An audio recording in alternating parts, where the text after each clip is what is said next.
These are not even easily dismissible. They aren't. These arguments aren't. They're just. I mean, the antinatalist arguments are hard to dismiss, and if they seem easy to dismiss, it's because you have some sort of you have not looked the argument in the face and tried to you know argue against it, because I'm looking at this whole asymmetry thing. It's hard to get around, and there's pain, and which causes harm in the world, and his whole conclusion of his whole conclusion of this chapter states that coming into existence is always a harm. Is always a harm, because pain is always prevalent.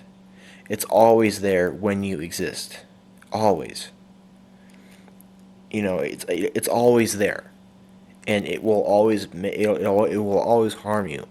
And even if there's pleasure there, which can make things good sometimes, and he shows how they're asymmetrical and goes through all of them.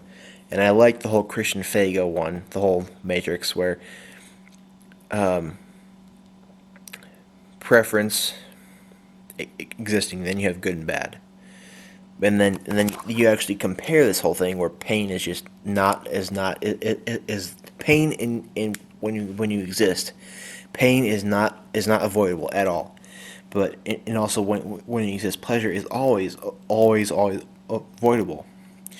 It's very hard to find it sometimes. It's very hard to find fulfillment and pleasure, and yet when you don't exist, there's no preference, there's no pain, there's no anything. So you have so that is argued very well in this book to be preferable, not non-existence.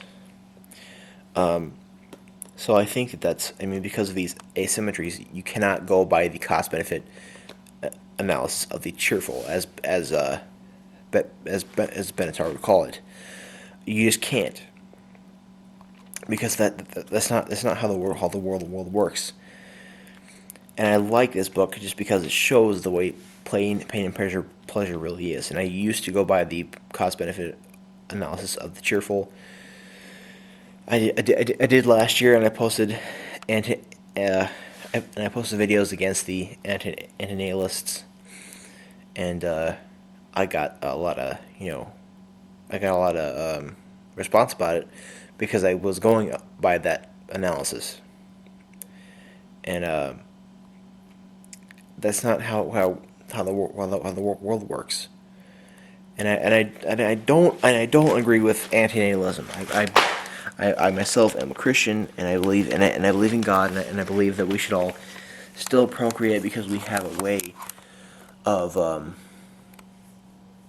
making life a good thing, but not because of pleasure at all. So I think Benatar makes some really good arguments. So I mean, thank you for watching this. I'm gonna do the next chapter on another video, or three or four, two or three, because this is very interesting, and everyone should actually read this, because this showed me, it really shows you the way pain and pleasure really is, and it shows you the real truth about it, I think. And it just kind of opens your eyes to the way pain and pleasure works, and it shows you that it's not that they are not the same. Now, even if you don't agree with the whole antinatalist part of it, it still is very good book, and you should definitely read it.